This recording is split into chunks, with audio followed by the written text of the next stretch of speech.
Hi, welcome to my video entitled Installing Chef Server. Here we're going to try to install a Chef server using the results or the instructions from Chef, which are right here. This is simply right from the Chef docs website from Chef itself. So we have downloaded this item here, which you can see is right here, the RPM file. This is Red Hat 7 or CentOS 7, as you can see here.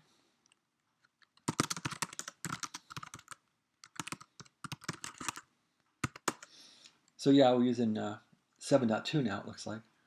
And this should be sufficient for installing a 64-bit version of Chef Server. So let's get to it. Chef itself is suggesting this RPM command. So let's give that a try and see if we can get Chef Server installed.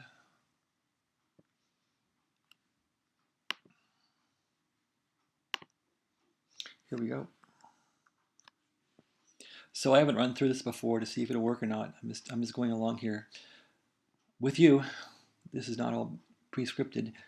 I don't really know what the results will be, so we will solve this together on our first run through installing Chef Server on Red Hat 7.2 Linux. So it looks like this is going well. The RPM installation is going pretty good.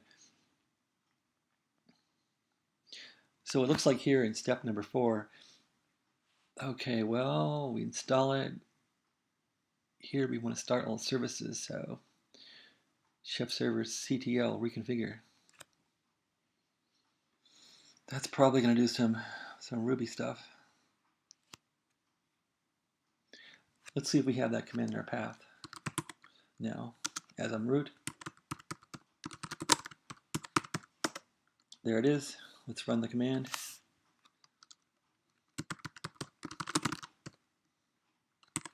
Chef Server CTL Reconfigure. It says this might take a while. Let's see how it goes. This is running on an Apple 12-core server, so an Apple server running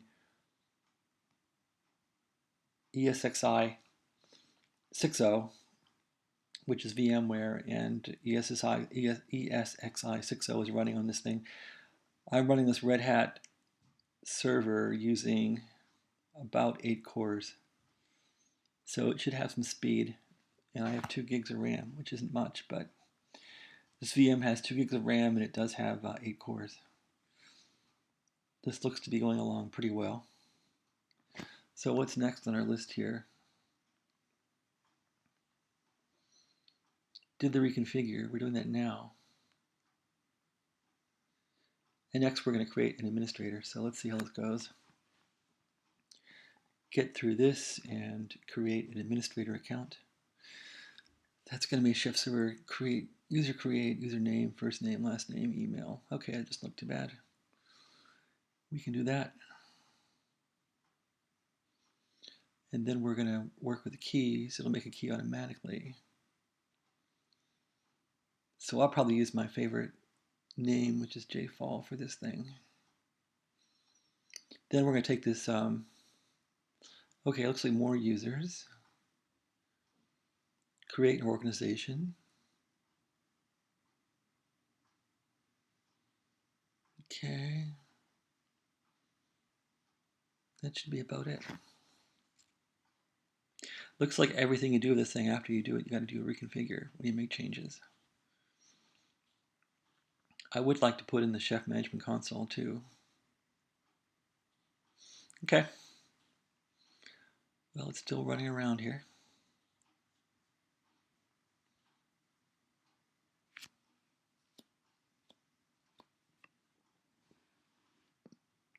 This does take some time, it looks like. Now it's working on certificates.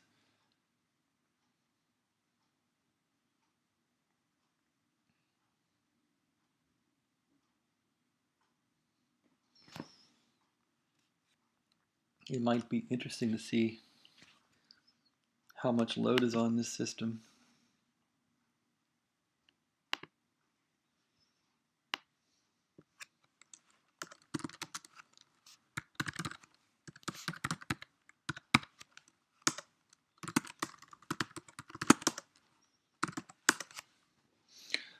So it looks like Chef Client is running there. It's taking 99% of the CPU, so it's really cranking away here. I do have, like I said, 8 cores in this thing. It's only using 1 core. No, it's not. It's using all the cores. Look at that. Okay, no, it's sleeping, so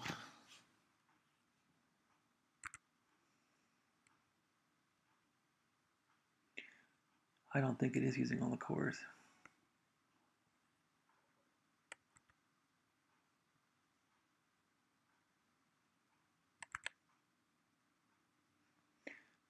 Interesting.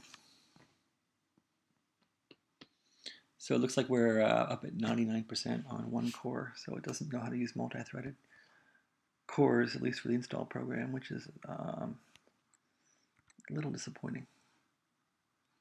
Okay, yeah, so we see this 1 core here is up to 100% core 1, CPU 1.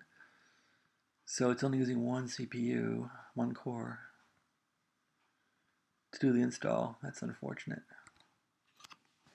I wonder if there's a switch you could put in, like when you're doing a makefile, you say make space J8 for 8 cores, you'll run a makefile on 8 cores. This doesn't seem to have the same ability yet. Looks like there's some Opscode stuff running down here too. Those are probably running on different cores, I would think.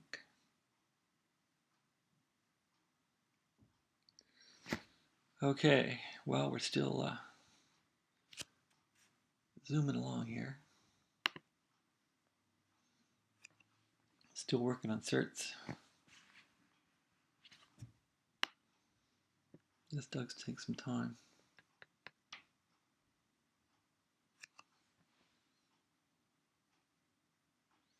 Using about 10% of the system memory, which is 2 gigs. Okay, there we go. Looks like that's all coming down clean.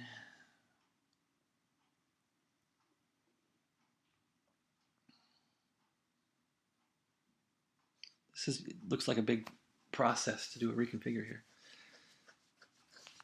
I recall from doing this about a year ago, it did take some time. Okay, now we're back to a command prompt. And we can see that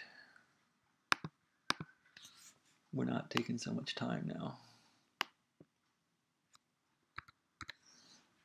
Okay.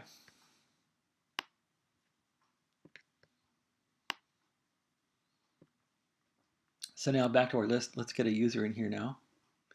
We did this reconfigure, and we can tell that this took a lot of time. So I think for this next command here, the user create, I'm just going to make an account with my name here.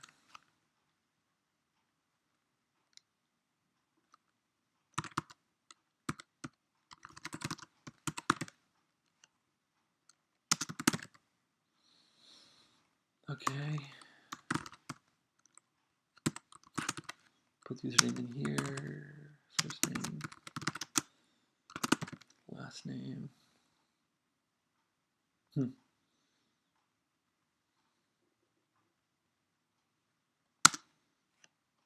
Email.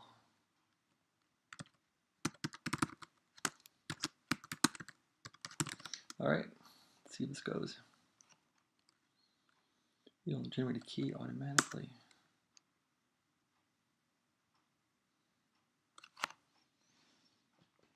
So it's working on that. Looks like I didn't get it right.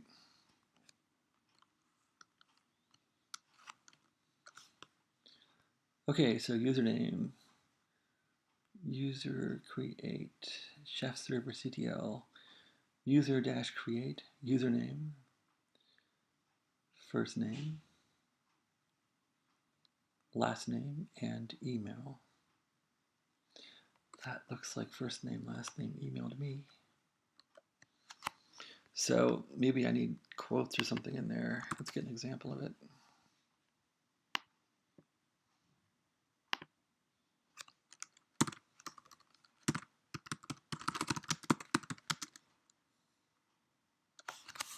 Chef server CTL. chef server CTL user create.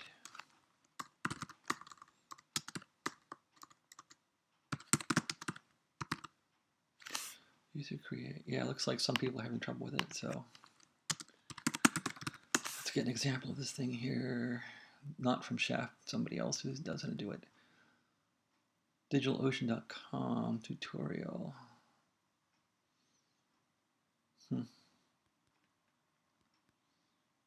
Okay, let's look at this one. I want to find user create.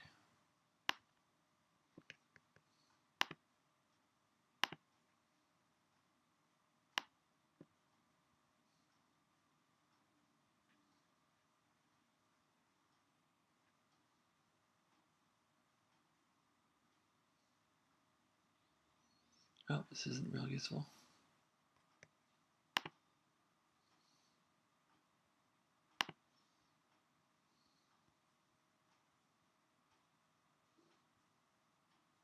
This looks a little better. Let's see what we can find here. User create. Same thing.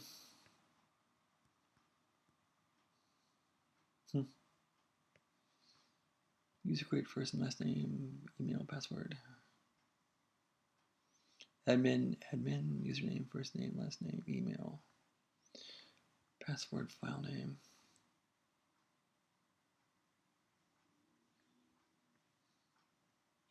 Okay, well, let's try this command here.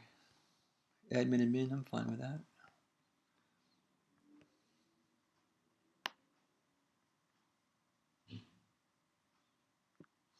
Let's see if this thing works.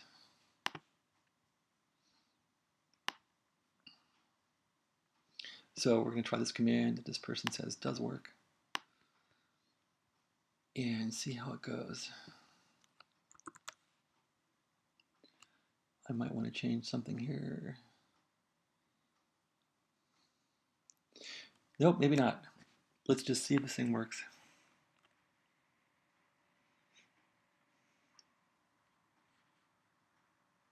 Looks like it is working. Yeah, it did. Okay, so that example works. Admin and min, admin, example pass, admin.pen. So our key now is admin.pen. Let's go back to our original instructions from the chef people, which are here. So we did get an RSA key then. We want to copy that key. Now I suppose we got to make an organization too.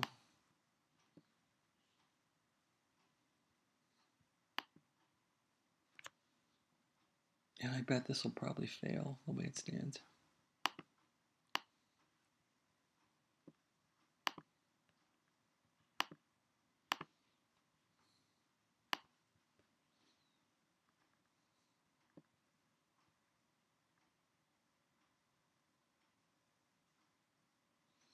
Well, let's do this organization like this.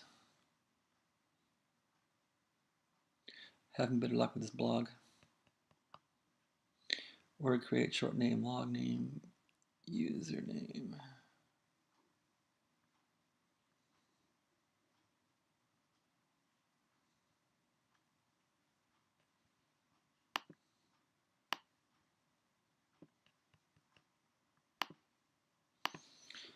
So I'm curious if this username is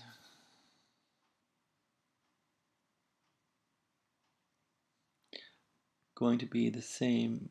Probably wouldn't want to use admin for that. Well, they do want to put admin in here. Interesting. File name.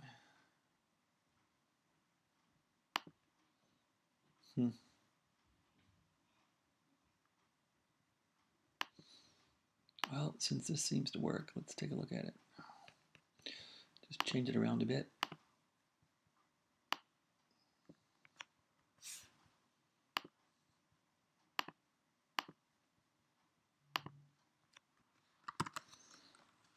Okay, there we go. I'm not going to use their stuff.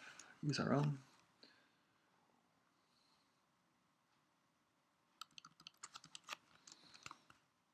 Create Jeffrey Fall.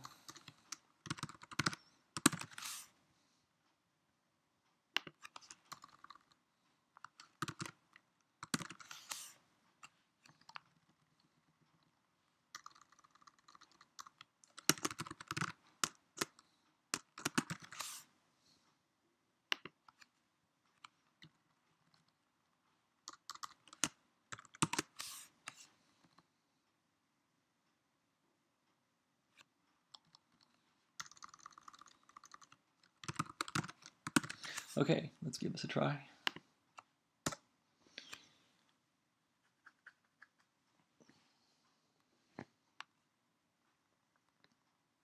That looks good. So, the next thing we're going to do then is configure the workstation. So I'm going to stop this video here, and perhaps I would be wise to do some pre-installation to make this video smoother. But as you can see, this was done unrehearsed, and we use Google to help us along in some blogs. So the Chef documentation out of the box wasn't stellar. Thanks for watching this video, and we can set up our Chef server together. Thanks again, and take a look at video number 2.